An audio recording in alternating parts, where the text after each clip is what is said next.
E vamos que vamos. Relato, ele não nos queria na casa.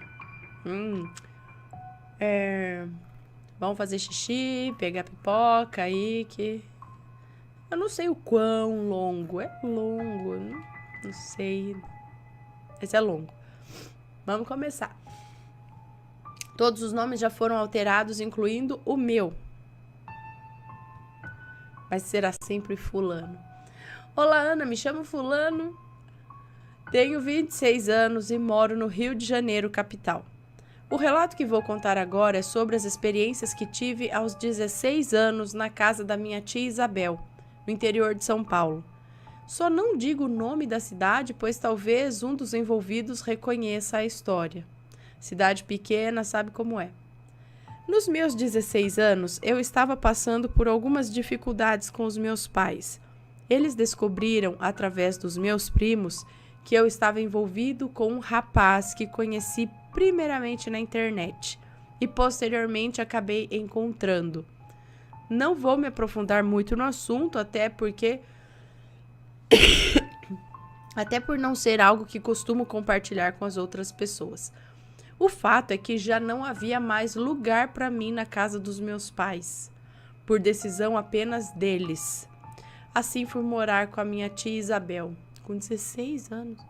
Bom, ela já estava nos seus 38 anos naquela época.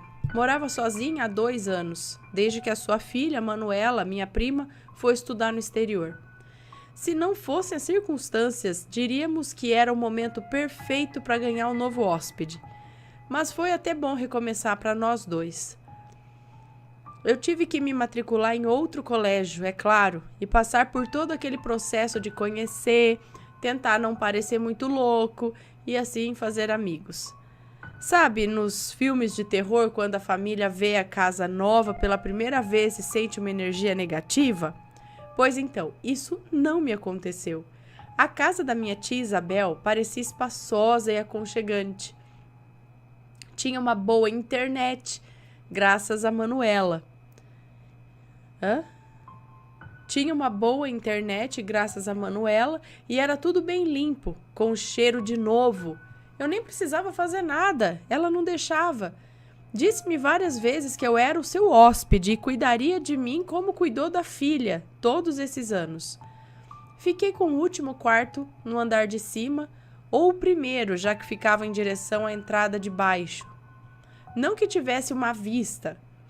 Estávamos literalmente no meio do nada. A próxima casa ficava a mais ou menos 20 minutos de caminhada, o que nesse caso tornou-se um grande problema. Para chegar até lá, tínhamos de seguir uma estrada estreita que só cabia um veículo por vez. Por isso, eu e os outros jovens usávamos bicicletas. Ganhei uma também ao mudar para lá. Achei que a minha vida estava finalmente entrando nos eixos. A primeira vez que notei algo estranho foi 2 meses após a mudança. Antes disso, nada de errado. Eu e minha tia nos damos muito bem, como se fôssemos mãe e filho. Podia ouvir as minhas músicas sem que ela reclamasse, podia levar meus amigos do colégio, podia dormir até tarde, contanto que acordasse cedo, de manhã, para não faltar a aula. Até fiz amizade com o Vitor, o namorado dela. Assistíamos juntos ao futebol enquanto ela reclamava por não estar recebendo a atenção que uma mulher merecia. Lembrando disso, agora fico muito feliz. Eles são os meus pais e sempre vão ser. Até hoje o Vitor me chama de filho e vive dizendo que vem para o Rio de Janeiro para assistirmos a um jogo do Corinthians em um estádio de verdade. Que vem para o Rio de Janeiro? Para assistirmos um jogo do Corinthians em um estádio de verdade. Mas todas as outras memórias daquela casa são como um pesadelo vívido para nós 3. Como eu disse, 2 meses após a mudança, eu comecei a notar algo estranho.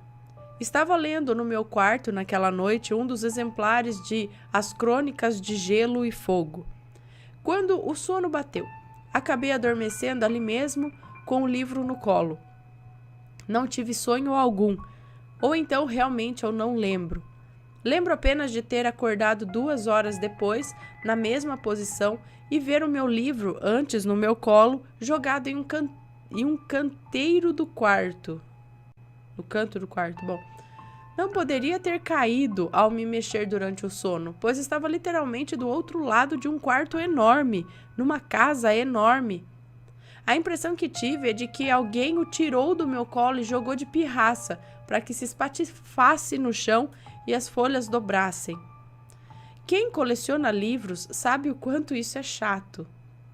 Eu só fiz levantar da cama, ir até ele e caminhar de volta. Pensei nisso pelo resto da noite. Outra vez estava na cozinha às 3 da manhã fazendo um lanche. Sempre sofri de insônia. Imagino por quê, né? Peguei queijo, presunto, pão em cima da mesa e uma garrafa de leite, para não ter que descer outra vez e levar de volta à cozinha o prato e o copo. Decidi comer por lá mesmo. Estava de frente para a geladeira e de costas para a janela da cozinha quando comecei a ouvir um barulho de arranhões na vidraça. Olhei ao redor, tentando encontrar uma explicação lógica. Tudo bem que estávamos no interior e que havia árvores por toda parte, mas nenhuma delas ficava perto das janelas. Logo explicando que não foram seus galhos batendo na vidraça pela força do vento. Olhei para o lado de fora, não havia nada. Abri a vidraça, apenas a brisa noturna.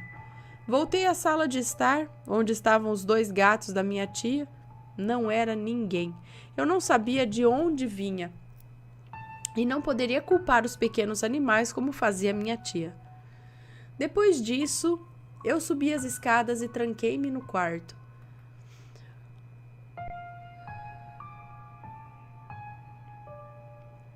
Os dias mais difíceis, como o aluno novo do colégio, foram os primeiros, sem dúvida.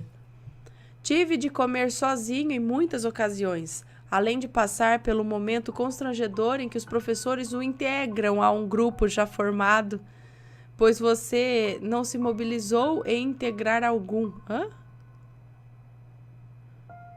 Tive de comer sozinho em muitas ocasiões, além de passar pelo momento constrangedor em que os professores o integram a um grupo já formado, pois você não se mobilizou em integrar algum. Quando comecei a me relacionar com os outros estudantes, eles me disseram que não falavam comigo, pois me achavam com cara de metido, como aqueles garotinhos arrogantes da capital. Isso deve existir por aí, acho que entendo a cautela. No período de 2 meses, fiz amizade com a maioria, mas havia um círculo mais reservado, onde só estavam 6 de nós. Eu, Gabi, Rafael, Tiago, Daniele e Amanda. Éramos nós por nós, para tudo.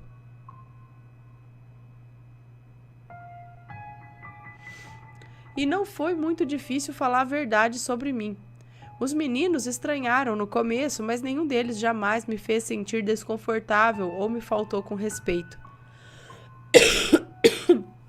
Tiago tinha um primo gay, então ele automaticamente se declarou especialista em me entender. O grupo geralmente marcava encontrões na casa da Gabi e do Tiago, os únicos cujos pais permitiram. Após algumas semanas, sugeri que eu também fosse um dos anfitriões. Precisávamos respeitar as regras da tia Isabel, é claro. Então nada de sexo, nada de álcool e nada de pornografia. Uau! Que bom!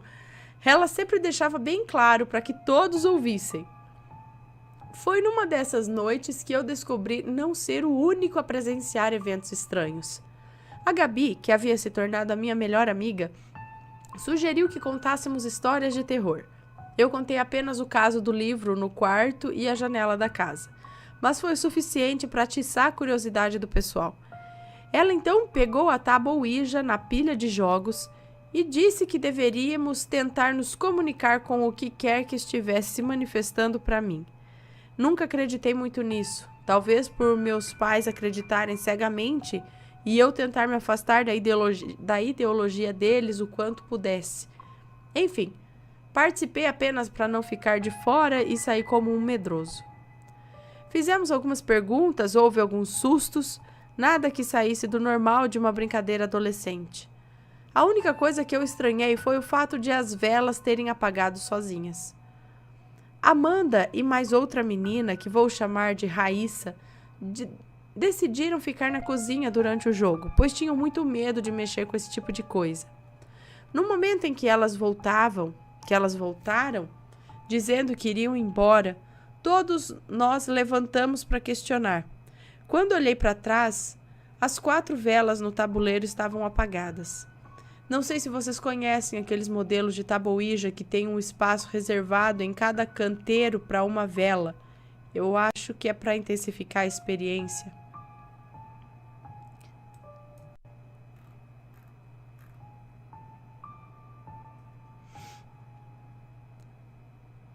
Ninguém ligou para isso, apenas eu.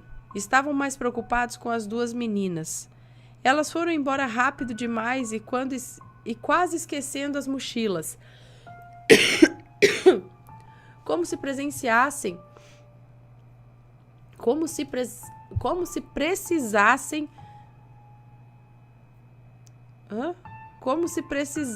se o mais importante fosse sair dali. Só no dia seguinte fomos saber o que realmente aconteceu. Amanda contou que, enquanto estava na cozinha, conversando com a Raíssa, ouviu o barulho de passos rangendo a madeira do corredor. Elas olharam mais de 3 vezes e não tinha ninguém. Então começaram a sentir um forte cheiro de álcool, algo que lembrava uma sala de hospital. O mais curioso sobre esse evento é que nós que estávamos tentando nos comunicar com o espírito na sala de estar, não ouvimos nada, nem sentimos nada.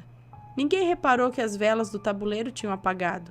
E quando eu falei, disseram que foi o vento, pois todas as janelas estavam abertas. Fazia sentido e não fazia ao mesmo tempo. Depois do que Amanda nos contou, eu arrumava qualquer desculpa para não ficar em casa sozinho.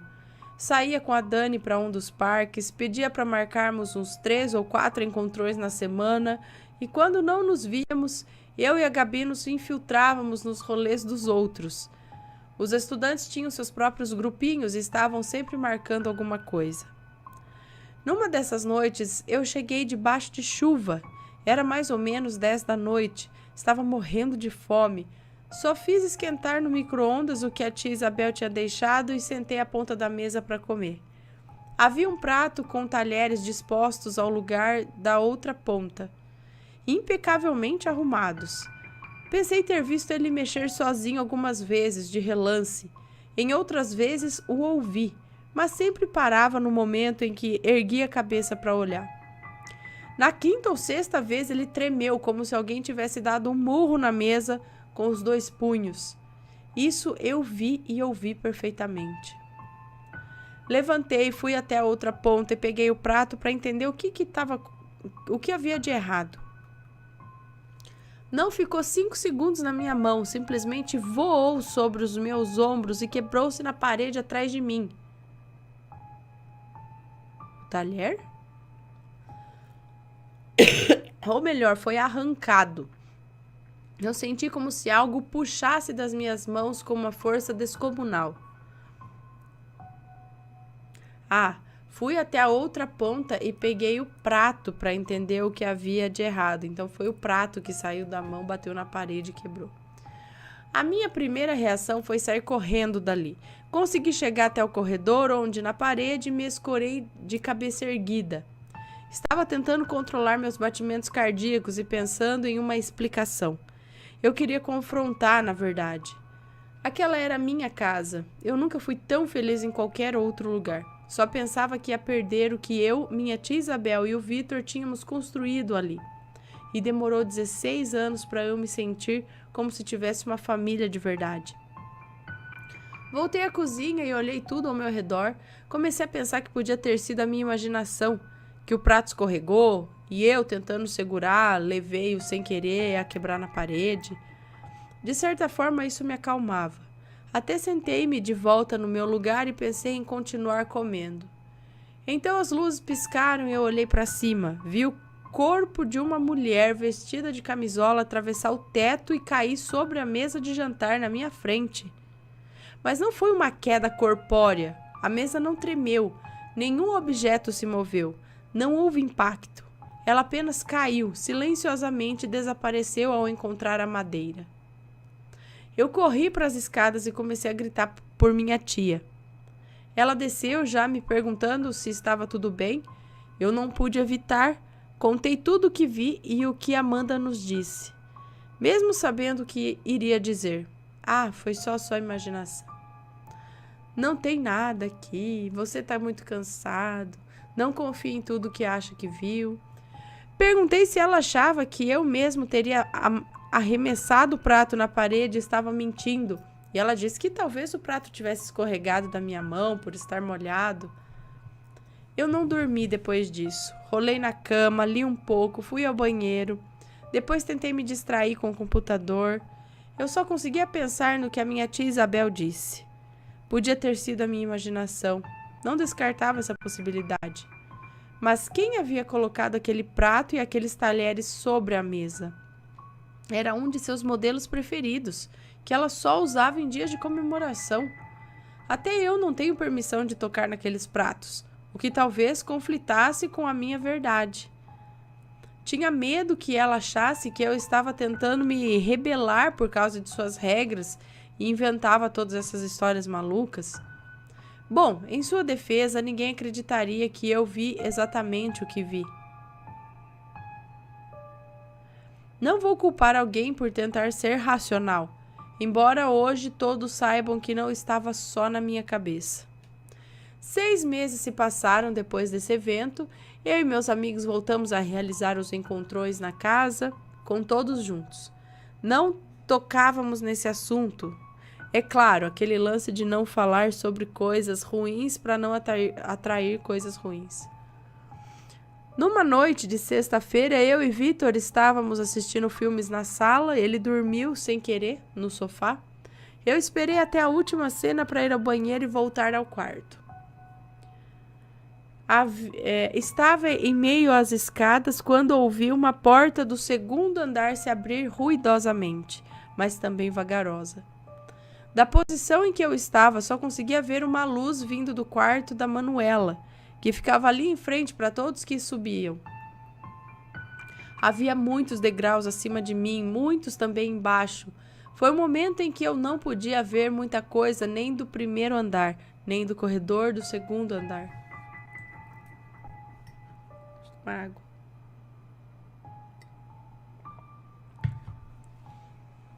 Foi quando ele se mostrou para mim. Primeiro a sua mão cadavérica tocando o último degrau da parte de cima, e à medida que ele vinha em minha direção, o resto do corpo o acompanhava de forma irregular. Tinha o rosto de um homem velho, mas o corpo de uma criatura albina e muito, muito magra. Andava com os 4 membros atrofiados, pois não havia como ficar de pé com aquela anatomia. Os braços eram maiores que as pernas. Talvez tivessem uns 2 metros e parecia também estar transpirando por todo o corpo. Pensando agora, talvez fosse alguma secreção natural que também expelia pela boca como uma baba gosmenta e azulada. O mais aterrorizante era ver que ele mudava de forma. O corpo demorava muito para completar os movimentos e descer as escadas, mas o pescoço se alongou em minha direção. Foram 5 segundos, no máximo, que eu pensei terem sido uma hora de horror. Corri para o andar de baixo e acordei o Vitor no sofá. Para minha surpresa, ele não duvidou de mim. Só não havia chegado a tempo de ver a criatura. O que encontramos nos degraus de cima confirmou o que eu estava dizendo. Baba gosmenta na cor azul. Ele chamou tia Isabel, sentamos com ela e contamos o que vimos. Eu sobre a criatura, ele sobre o que ela deixou como evidência. Nunca vi a minha tia Isabel tão assustada. Nas quase 4 décadas de vida, convenceu a si mesma de que o que a sua irmã maluca, a minha mãe, dizia sobre o mundo espiritual não passava de fantasia.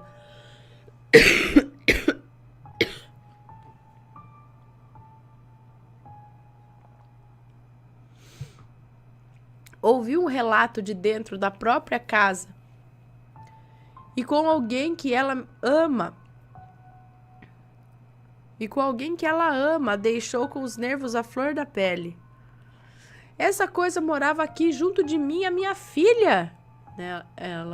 Era o que ela se perguntava. Essa coisa morava aqui junto de mim, da minha filha? Nem sabíamos o que era aquela coisa ou o porquê de só ter aparecido depois que eu me mudei.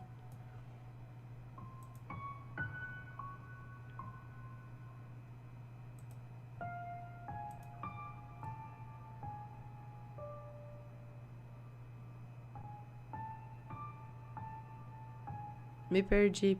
Peraí. Depois que eu me mudei. Sim, Ana, eu coloquei a culpa em mim. Eu não sei se vivi por tempo suficiente com os meus pais até aprender a me responsabilizar por tudo, como eles faziam, mas não pude evitar.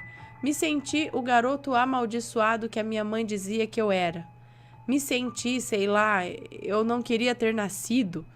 Fugi de casa nessa mesma madrugada e fui ao ponto de ônibus mais próximo. Depois fui à casa da Gabi. Seus pais me deixaram ficar pela noite. De manhã cedo, tia Isabel e Vitor estavam batendo na porta deles. E eu me senti pior ainda, pois os deixei muito preocupados. Eu achava que era isso que eu fazia com as pessoas. Para me convencer a voltar para casa, foi preciso que Vitor também se mudasse. Nós não sabíamos até então que era um grande erro. Desde a primeira noite em que ele dormiu na casa, ouvimos sons de passos rangendo na madeira, gemidos de dor, portas batendo e arranhões nas janelas, além de sentirmos o forte cheiro de álcool por todos os cômodos.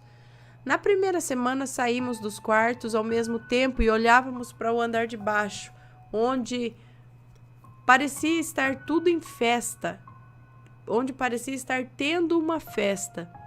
Era só nos aproximarmos da beirada que os barulhos cessavam. Voltávamos aos quartos, deitávamos nas camas e eles continuavam pelo resto da noite. Eu não conseguia tirar a imagem daquela criatura da minha cabeça. Eu queria saber qual a relação entre ela e a mulher de camisola que vi cair sobre a mesa da cozinha. Talvez uma alma presa na casa que a criatura faz de refém? Isso só não explicava o porquê de ter se manifestado só depois que eu mudei, ou de ter piorado muito depois que o Vitor se mudou. O pior aconteceu numa madrugada de sábado para domingo, após tia Isabel e Vitor voltarem de uma festa de casamento na cidade vizinha. Eu já estava dormindo a peso de remédios. Nunca imaginei que isso me deixaria mais suscetível ao que vivia naquela casa. Lá pelas 2 da manhã, enquanto eles comiam na sala, ainda vestidos, senti um peso sobre o meu peito. Tentei mudar de posição, mas não conseguia me mover. Quando abri os olhos, eu o vi de frente para mim. Tinha os olhos azuis brilhantes, o rosto enrugado, dentes tortos, pele úmida, quase escamosa, e apenas fiapos de cabelos brancos. Eu não conseguia me mexer, era como paralisia do sono. Eu sentia cada parte do meu corpo queimar, uma de cada vez. Tentava gritar, mas não tinha voz. Ficava repetindo na minha cabeça: não é real, não é real, não é real. Achei que morreria sufocado e que depois seriam Vitor e a minha tia Isabel. Não sei quanto tempo levou até eu sentir que podia me mexer. Eu lembro de sair correndo da cama e ir ao quarto deles, ver se estavam lá, e depois ao parapeito das escadas. Eles subiram rapidamente, já com uma expressão de horror. A minha tia perguntou: que arranhões são esses pelo seu corpo? Eu nem sabia que tinha sido arranhado. Comprovei olhando no espelho do corredor. Não eram 1, 2 ou 10 marcas. Eu fui arranhado no corpo inteiro. Eram como garras de 4, ora pequenas como nas pernas e ora enormes como no rosto. A maior delas traçava meus 2 olhos e até o couro cabeludo. Minha roupa estava suja de sangue, outra coisa que não havia percebido. Eu olhei para minha tia e disse: tudo bem, eu tô bem. Eu só queria tranquilizá-los diante da situação. Os dois me abraçaram, chorando. Eu devo ter chorado um pouco também. Eles estavam seguros enquanto aquela coisa me tinha como alvo. No dia seguinte, entramos em contato com um investigador que veio da capital do estado. Vitor decidiu que moraríamos em sua casa, com a sua família, até terminarem as investigações. Essa parte da história eu não posso comprovar, apenas foi-me dito. O investigador estava em companhia de 3 pastores de igrejas locais, no que chamavam de purificação. Disseram-nos que estávamos enfrentando um espírito atormentado que viveu naquela região e que, com o passar dos anos, transitou a algo demoníaco, como acontece aos seres que se voltam às trevas. Seu desígnio era transformar outros seres como nós em seres de tormento como ele mesmo. O problema é que só haveria uma chance com pessoas vulneráveis, ou seja, que estivessem sozinhas, fossem solitárias e guardassem uma grande dor dentro delas, como a dor da minha tia Isabel por não ter mais a filha morando em sua casa. Por isso a criatura ficou tão enfurecida com a minha mudança e depois a do Vitor. Conosco por perto, dando todo o amor, carinho e atenção, a minha tia Isabel, ela não poderia ser tocada. Voltamos para casa assim que o investigador nos liberou. Acho que 2 ou 3 semanas após irmos morar com o Vitor, nada mais aconteceu. Nenhum barulho de arranhões, de passos no corredor, marcas de baba pela casa ou velas apagando sozinhas. Em um outro encontrão com os amigos, Amanda também disse que a energia da casa estava diferente e agora se sentia mais confortável. O que quer que tenham feito pareceu funcionar muito bem. Morei com a minha tia Isabel até me formar no ensino médio. Depois voltei à capital para fazer jornalismo e morar em uma república. Ela casou com o Vitor e juntos eles adotaram 2 meninos e uma menina, que na verdade eram primos de segundo grau pela família biológica. Eu estou quase casado, por assim dizer. Encontrei o homem certo, não o dia certo para juntar os trapos. Encontrei o homem certo, não o dia certo para juntar os trapos. Intimidade é algo em que preciso trabalhar aos poucos. Quanto aos meus pais, eu nunca mais precisei vê-los. Não é por mal, eles nunca se interessaram por mim depois disso. Mas sei que sempre vou ter a tia Isabel e o Vitor para quando precisar. Considero seus 3 filhos como a minha família também. Eu sou o irmão legal, que dá sempre os melhores presentes e nunca esquece de um aniversário. Acho que eu sou feliz do meu jeito, apesar de tudo. Não quero mais pensar no que teria acontecido comigo se não pedíssemos ajuda. Não que hoje eu seja religioso, só não sou tão cético quanto antigamente. Acredito que existe o bem e o mal, o céu e o inferno. Talvez algo maior ainda que nos protege de todos esses males.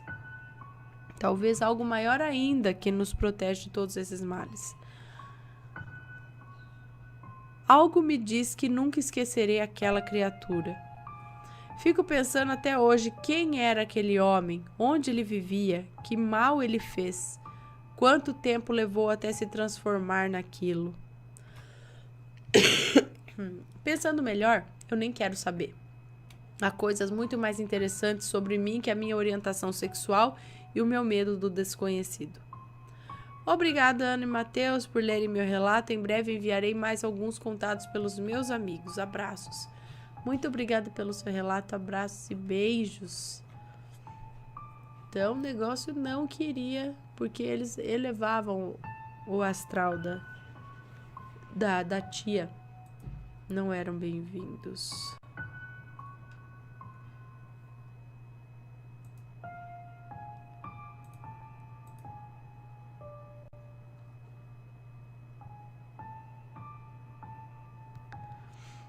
Vamos lá, vamos dar um beijinho. E aí, tá gostando dos relatos? Então o que você acha de deixar um like aí no vídeo, hein? Gosta dos relatos? Deixa o seu like, mesmo que seja nos cortes.